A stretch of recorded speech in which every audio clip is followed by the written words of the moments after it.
We already talked about how these teams are looking to engage, what kind of strategies these two drafts are going in for. Real quick, Alter Ego, Omega, what's your prediction? Contra.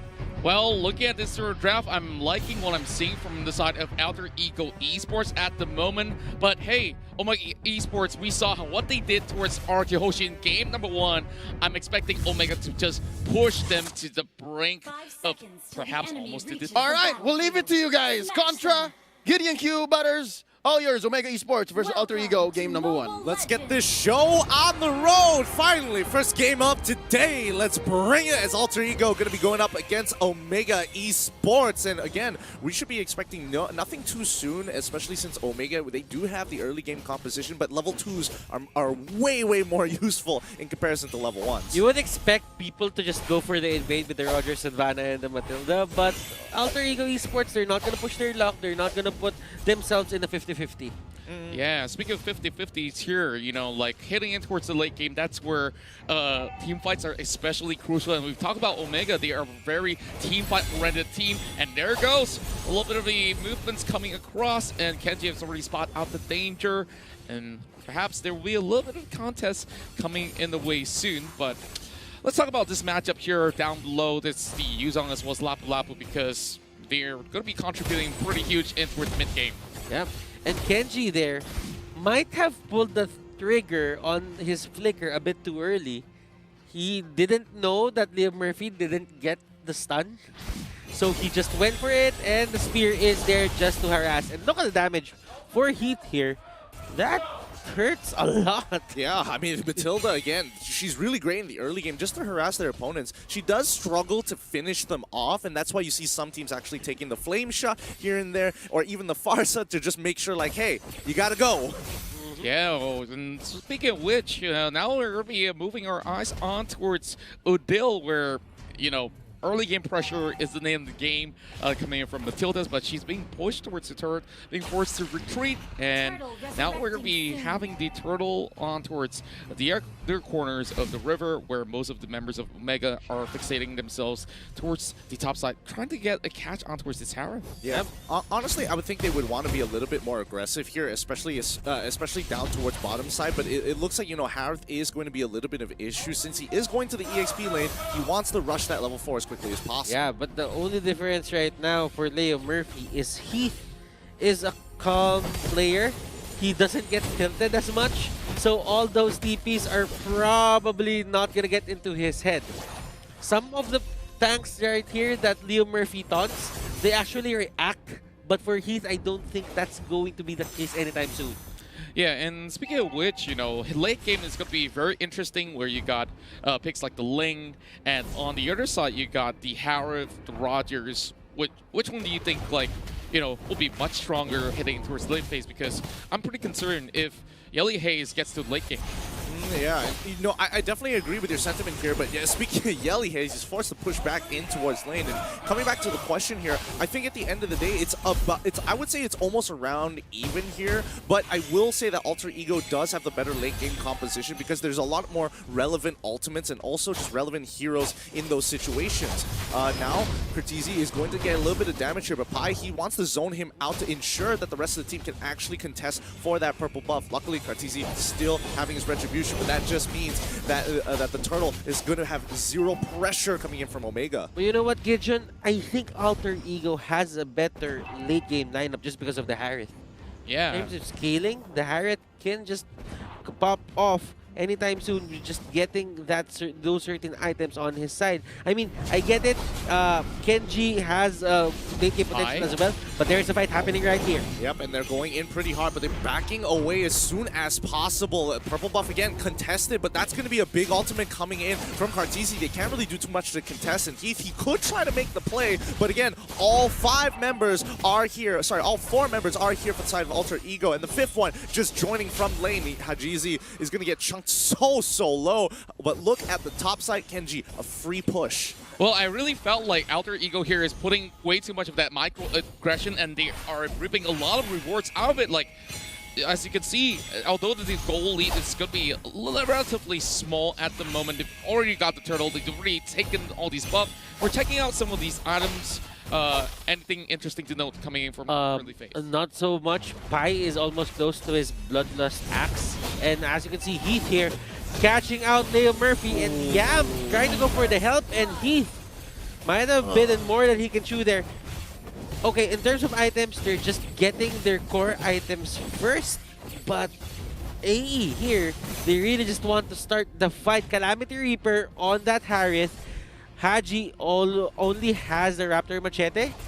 And for Kenji, he has the glowing wand, if I'm not mistaken. I just can't see it from here. Yeah, he's almost getting it. Oh, wait, no. Kartisi looking to try to jump on top of Leo Murphy, but he's able to get pulled back with the help of Udil. They're going to disengage from the fight, but he's going to get chucked down. Absolutely destroyed and disrespecting his space, especially without Flicker. But it's not over yet. Kenji is going to be dropping down that meteor shower, and Heath, even though he used the Way of the Dragon, he might have bit off a little more than he could chew. Yam is going to be able to enable himself to pick him off, and Kenji the next to fall, but it is going to say hello, hello. Jelly Boy here, say hello to this. Can he get one more? The killing spree is going to be enough. No, it is not. Orange buff a little too good. Yelly Hayes goes down, and it's going to be a 3-for-1 trade in favor of Alter Ego. And I guess this just explains what the Yi Sun Shin ban is for. If there was a Yi Sun Shin in this game, this wouldn't have been possible for Alter Ego to just dive in, catch them off guard. Omega Esports here,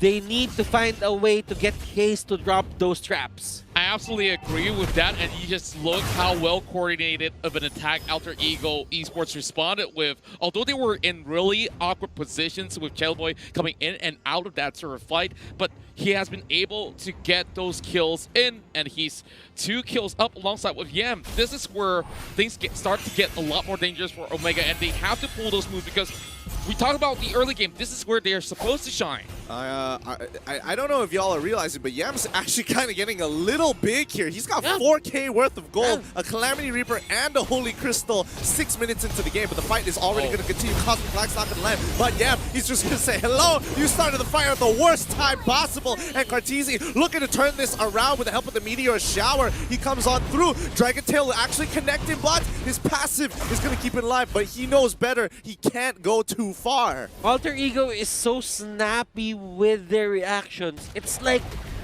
one thing or one time you see that they're at the top lane, you engage a fight, 5 seconds after they're there on the middle lane fighting with their teammate as well. So for Omega Esports, they need to find the players from Alter Ego more. They need to be aware where they are at certain points in time to create this advantage, because Omega Esports, they have a lot of pick-off potential. They have the Selena on their side, they have the Cho on their side.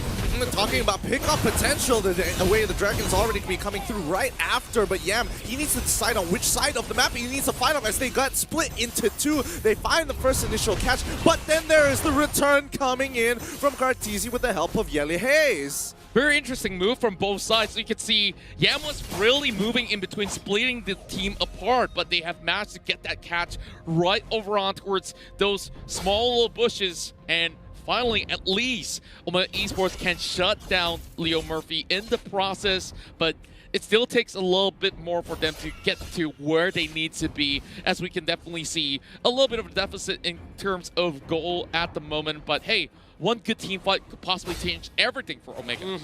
Kenji right now has the Ice Queen wand with the glowing wand. This is an important power spike for the side of Omega Esports. They can control the fights, or if ever they want, they can contest this turtle take. But for them, it's not going to be the best idea as they catch out Pai. And that is what I'm saying. Find the right target and punish him. Because Alter Ego Esports, if they cannot rotate to that certain area, you are going to have a better time! Oh, yeah, he actually hit by any of the skill shots, and Kartisi is able to get a little bit more, but the return kill is Jelly Boy. He's able to dodge the perfect abilities at the right time. Butters, you're totally right there about the target priority, but I think that's not all. Hajizi is going to try and force the fight onto Jelly Boy, who has to run away. Leo Murphy, he's got nothing else. He drops drops down the spiral. Jelly Boy needs to take out Yelly Hayes, but the way of the dragon came off a cooldown at the right time, and Yam, he can't go down. He wants to look for a return kill, and the Chrono Dash, it doesn't get him just yet. Finally, Omega find the trade they were looking for, 2 for 1. I just want to say that Alter Ego Esports is giving Yam more freedom to choose the heroes that he wants. He's been forced to use the Yuzhong. He's been forced to use the side laners that can just tank and deal significant damage. But right now, a Harith with a Calamity Reaper, a Holy Crystal, he's proving the naysayers wrong. That's right, and with that, we definitely check out some of all these sort of builds. Athena Shield's being bought over from South Heath. He's going to get more and more tankier as, of course, Leo Murphy will be helping him in the process for the side of Alter Ego, of course.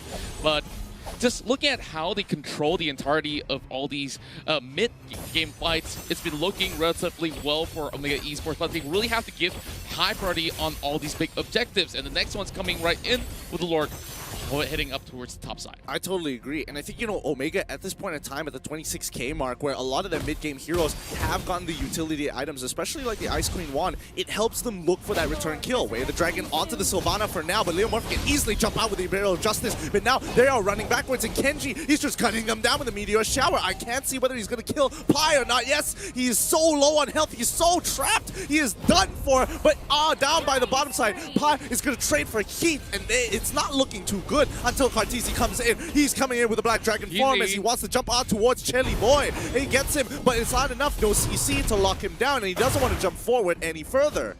Yeah, and looking at it, Alter Ego Esports, yes, they have the lead, but there is one thing that they cannot get. They cannot get the turrets here onto the side of Omega Esports. Yes, you had a 4-kill lead into the early game, but if you cannot convert it into objectives just because Kenji is just clearing out the waves, then that is going to be a big problem on your side. And speaking of which, we're going to be having a big fight here. Kenji gets picked up, and he goes unstoppable, and nobody has been able to stop this Harith in the process. It's tough. It's tough because Yam he's 5-0, okay? He's 5-0, and that means that the rest of AE want to actually push on forward to try and steal the bus. Oh! Leo Murphy getting Hajizi. This is looking great. Can they get one more? Yes, they can. As Yam drops down the Salmon Force. Yelly Hayes, he's forced to run on backwards, and that's going to be 3 of their more important players, 2 of their cores going down, and a tier 2 on top of all of that. Oh my goodness.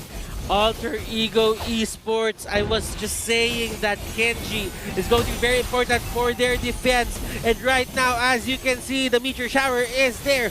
It will hit a lot of members here for the side of Alter Ego, but it won't take them down. Yeah, not just yet, not just yet. It's a slow roll, you know? You gotta wait for the conditions to be right. Yeah, I felt like Omega Esports is taking too many of these fights where not exactly every single one of the fights are actually necessary. They were pushing in towards mid without much of the area control, and easily Alter Ego just snapped right back at him, and you just see Yam has free reign. He just dives straight on top and goes unpunished. And here comes the Lord attempt coming from Alter Ego. This is going to be one of the bigger fights here.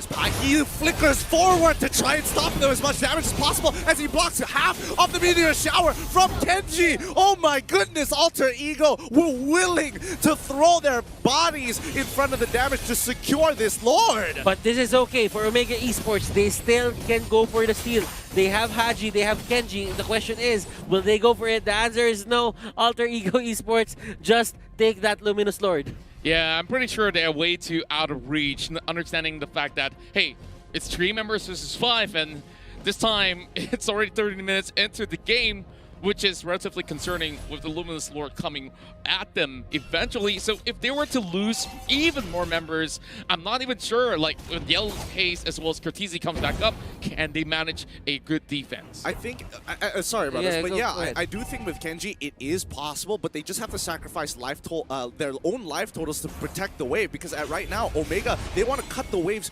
using their mobility with Hajizi. Yeah, and Omega Esports, they aren't given the chance to go for their initiates, because if Selena hits someone with arrow or Heath gets a good way of the dragon, that's going to be great for them. But if they are forced to engage, they're just forced to react, and that's not going to be good on their side.